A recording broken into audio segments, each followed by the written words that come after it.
There's a bit of a wrist roll shot here of the Octopus Kraken dive watch. This is the Omega Seamaster Homage. I just received it this morning, and we'll go ahead and show it off and talk about it some in this video. This is my second Octopus watch now. I just got one a couple weeks ago, a Tudor Pelagos Homage from them that I also reviewed on this channel here. And some folks liked it, got some good feedback, so appreciate the love. I don't intend to go full on watch channel, certainly not for my pocketbook's sake, but I've been on a kick with these Chinese dive watches, and I really love the look of the Seamaster, and I really love the price and the quality of this particular Homage, or copycat, if you will. So I picked one up, and I will talk about it and show it off. I've only seen maybe one or two other videos online of this particular watch with the white dial here. There's a couple reviews of the blue one, which is maybe the more traditional kind of classic color, I feel like, especially given the wavy pattern on the dial here. And the name Seamaster, obviously the original watch, is very evocative of the sea, and so blue kind of makes sense there. I've got a couple blue watches already. I just got that Pelagos Homage from these guys in blue. So I wanted a little break from blue. I don't have a white watch, and I actually think this looks pretty sharp in the white with the black outline. So I got it.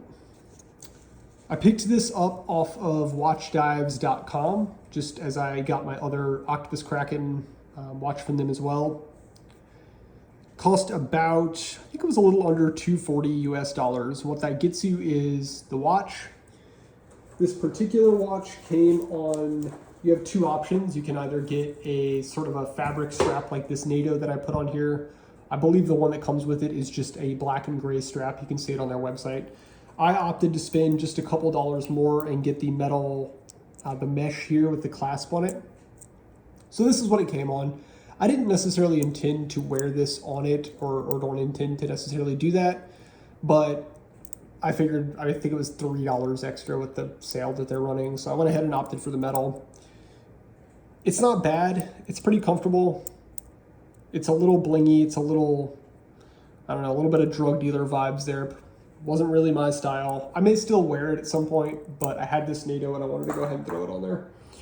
So you get the watch. Watchdives.com offers 2-day, like a priority FedEx shipping that's included with the price. Taxes and everything are built in there, at least to the US. So for about $240, this came to my doorstep on the East Coast here in the USA in about a week after ordering it, which was the same experience that I had with the previous Octopus watch coming from China. So that's really impressive in my book. A lot of these coming from AliExpress and some of these Chinese shippers, they definitely do take a while. Depending on where you live, you may have to worry about customs and that kind of thing. I didn't have any issues with it. It was very simple and very fast. So great value there. Under $300 watch. They go on sale fairly often. So I guess let's talk about what you get for the money. And I'll go ahead and spoil it by saying, honestly, a really quality watch. I've only had this one, like I said, I got it today. I wanted to go ahead and show it off. But I have had my other Octopus watch that I showed off previously for a couple of weeks now. That's been super solid. I've worn it a lot. It's really, really good. Now, as is the case with my other Octopus watch, the fit and finish is surprisingly, I think, really good. And it's hard to really fault it in terms of materials and construction and build quality. It's solid. Doesn't have any kind of rattles or any, play. I mean, the bezel is actually really impressive on this. It really doesn't move back a whole lot. The action on it is very good. So similarly to my, let you hear the nice clicks there, 120 click unidirectional bezel, very similar to the one that's on the Pelagos Homage that I also own. And it's just a fantastic bezel. I mean, there's very little play in it. There's a little bit as you kind of click it in place and then you can move it back a little, but I think it's better than the Seiko dive watch that I have, better than the Orient. It's a better bezel than some of the entry to kind of mid-tier Japanese watches that I've experienced with these dive bezels on it. So that's really impressive in my book for a Chinese micro brand to be able to make something that has a really high degree of fit and finish. Ceramic bezel. I'm trying to get up close with the watch face here. These waves, the waves on the pattern, the dial pattern, I guess I should say, they are not just painted on, they are laser cut, laser engraved. They have a beautiful texture to them, and it looks fantastic.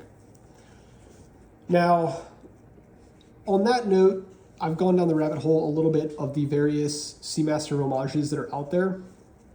If you shop for these, you've probably seen on AliExpress and some of these other websites like Watch Dives, you've got options. There is the Heimdallr Sea Ghost, I think it's called. There's a company called Philida that's making an homage. Who else? There's a couple, Matic was another one that, and I think some of these are basically the same factory, they just are selling them under different names. So there's definitely some options out there. With each of those different brands and those different homage watches, there are, I think, some benefits and drawbacks. This is the only one of these that I've owned, so I can't really speak to the quality of some of those other ones. A lot of those, for instance, that I looked at don't have a helium escape valve. Whether functioning or fake or otherwise, they just don't have one. So that is one thing that is true to the Seamaster that is actually included on this watch. And it is actually a functional helium escape valve. So you can open it up here. It's got a very nice, very smooth action. There is a little O-ring inside of there that is waterproof. And I have not tested this. Obviously, I have not gone out in the couple hours I've had this watch and dived to 300 some meters. Probably never will.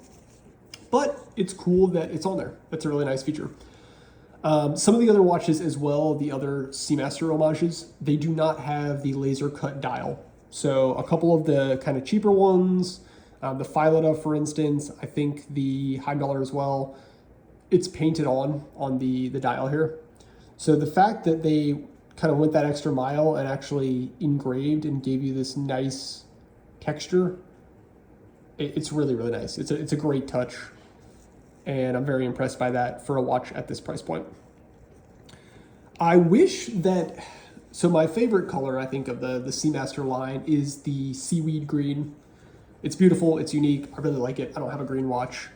If they had made one of those, and I actually reached out to the company as well as Watch Dives and asked if there were any plans to produce one of these Octopus watches in green.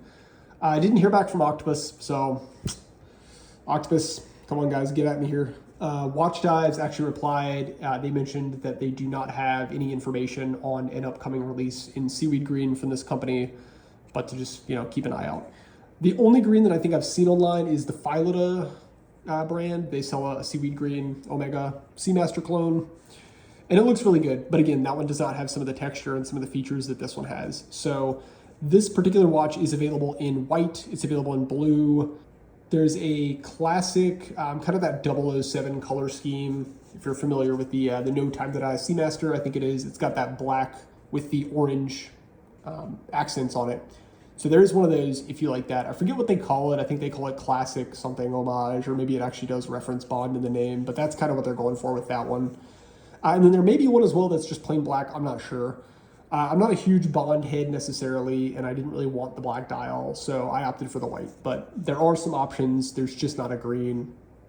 Unfortunately, if you're like me, you'll have to go get a different brand if that's what you're looking for with one of these. But I really like the white. It looks very good in person. I feel like it's very versatile. You can wear it with, I actually have a black rubber strap coming for this that I'm gonna put on at some point. I'll probably wear that when I'm not wearing a lot of blues, because again, I do have a lot of blue watches. So this navy and white NATO on here, not the best to wear with, black outfit or a suit or something like that. So I might try to dress it up a little bit, but still keep it casual with the black rubber strap. But it's a very versatile watch. You do have options. See if I can peel this back a little bit here. I wanted to show off the back of the watch here. It's got the Octopus Kraken text, and it's like a serial number or something. No, it just says Diver 300M. So there's that. And you've got the very cool little logo here. Now again, I mentioned this in the other video, and when you get the warranty card with these, it's got that logo as well, and it's really cool. I almost wish that Octopus used this as their logo on the watch face instead of the text with the little swirly here. But they didn't. There's another company as well, actually, Phoibos, I think it's called, and they do sort of an homage, but also their own take on the Seamaster clones. And they use a very similar logo. They're another Chinese micro brand, and so I think they, if I had to guess, Octopus probably wanted to use this as their main branding, but couldn't or didn't want to because Phoibos was already using that logo. A little bit ironic considering that we're all talking about homage watches that are essentially clones of existing ones, but hey, you know. So that's on there. The dial, you just get the Octopus Kraken name, automatic, and then the red text. Red text is a great touch, looks nice on there, kind of breaks up the dial a little bit. It's not too busy. Again, I know a lot of people are not fans of the brand name and the logo, and I get that. It's a little goofy. But what can you do? You know, I don't mind it too much. It's just, yeah, if somebody asks what kind of watch you're wearing, you're going to have to tell them it's an Octopus Kraken. Outside of that, it's got some red on the second hand there as well, which is really nice. Adds that color contrast back and kind of matches the red text on there. And then you've got the little counterweight on there that's supposed to be, I guess, the overhead view of the Octopus as well, and that's a nice touch. You also get that on the crown guard here. If you can see, it's that same overhead Octopus thing. And honestly, it doesn't look that bad when it just stands alone like this. I think incorporating it into the O was a little bit silly. It doesn't really emphasize the fact that it's supposed to be an octopus from the top down. It just kind of looks like it's a void or some kind of a whirlpool in an O. And it doesn't really look that great. So that's my opinion there. Again, some people are really not going to like that name and that brand, and I understand that. But if you can get over it, if you can get past it, you have a really nice watch here for not a lot of money. That said, I mean, obviously this is a Seamaster homage. Looks a lot like one. It's to be expected. I would argue that the watch is a little more than the sum of its parts. It's not really just a knockoff, and there are actually some changes to the watch itself. The hands are obviously not skeletonized on here. They are filled in and they are fully loomed as well. That's actually something that some folks I think consider a benefit with this over the Seamaster. You do get that enhanced readability, if I can speak, and legibility, especially at night with these hands that are fully filled in and loomed. I don't think they look quite as cool as the skeletonized ones, so, you know, there's that, but hard to argue that it's maybe a little more functional with those filled in. On top of that, you don't have the scalloped bezel here that the Seamaster has. You've got the traditional kind of coin slot one here. I have not gripped and manipulated a Seamaster watch, but I've heard from multiple sources that the scalloped bezel is actually a little hard to utilize. It's hard to grip and to move when your hand is wet or gloved, or, you know, in a scenario where you're outdoors and you're trying to turn that. And that's a little bit of a bummer to hear from a dive watch. So some folks actually prefer to have this kind of grip, and it is very, very easy to grip. I mean, you can see there's a lot of kind of heft there to turn. So the bezel's great on this, no complaints there. Outside of that, the case is finished really, really well. I mean, its fit and finish is very good. I know I mentioned that earlier, but there aren't any sharp edges. You know, the little touches, you can see that you've got the kind of brushed look here on the sides. You've got the polish on the lugs. And it all just looks really good. It comes together to make a very nice watch. The sapphire crystal here is domed, so it is raised up a little bit. I believe that is true to the real Seamaster as well. There is blue AR coating on this, so if you catch it in the light, you can kind of see that blue reflection around, especially present around the edge of the sapphire here. You'll see those little traces of some blue light. Some folks do not like that on a watch that isn't blue. I think, you know, people might prefer some clear AR on there so you don't have that blue. I kind of agree. I mean, it's a little, you know, just a little distracting sometimes. But at the same time, on a watch like this that is a dive watch, it is meant to be a little more nautical in theme. I mean, it's called Octopus after all, so, you know, you're getting a little pelagic there in the design language. And so I think a little bit of blue on the dial is not the end of the world. It doesn't necessarily clash with anything. It's a white watch, so, you know, it's not bad. But that is something to be mindful of. One of the best features about this watch is, of course, the loom. This seems consistent across the Octopus brand.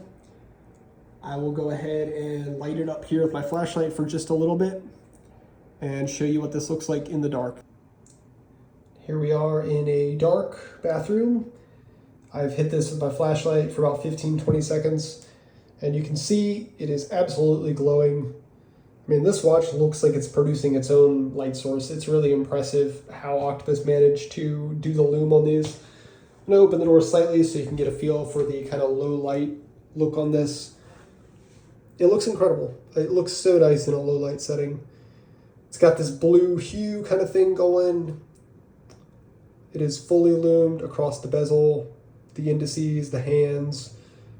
I'm trying to get my camera to focus here, but you can see even the little counterweight on the second hand there, the logo is loomed. And that's one thing to be mindful of. Some folks have pointed out that the loom on the little logo there makes it a little bit confusing to easily tell what the second marker is doing in a dark environment, because you've got loom kind of on both sides there. But these Octopus watches, the two that I have owned so far, and from what I've seen of the others, the loom is just top notch. They've done such a good job. Again, especially because the Japanese dive watches that I've got, they are not loomed across the bezel. And I think if you're in a low light environment, especially if you were to take it underwater on a dive, that's something that I would really want to have on the watch, to be able to see your bezel numbers. The little triangle at the top, that's fully loomed as well. And I believe that is another sort of advantage, or certainly difference, between this watch and the actual Seamaster. On the Seamaster, if I'm not mistaken, you do not have a fully loomed 12 o'clock bezel marker there. It's a small circle inside of it that is actually lit up. I need to tuck in my NATO strap a little bit more there, maybe fix that up. I'm still kind of breaking this in. This is one, I believe it's Barton is the brand off of Amazon. Got it for about $5.99, and I'm pretty happy with the strap there. My wrist, for reference, is about right at 7 inches, so I think it fits me pretty well. I have a pretty large hand, so I tend to be able to wear large watches without them looking too weird. I do think the size on this, and I'd have to check, I want to say it's about 41 or 42 millimeters. So if you've got a smaller wrist, it may not necessarily be for you. If you like the Seamaster and you are okay wearing an Homage watch and you want to save a couple $1,000s, I would absolutely recommend this one.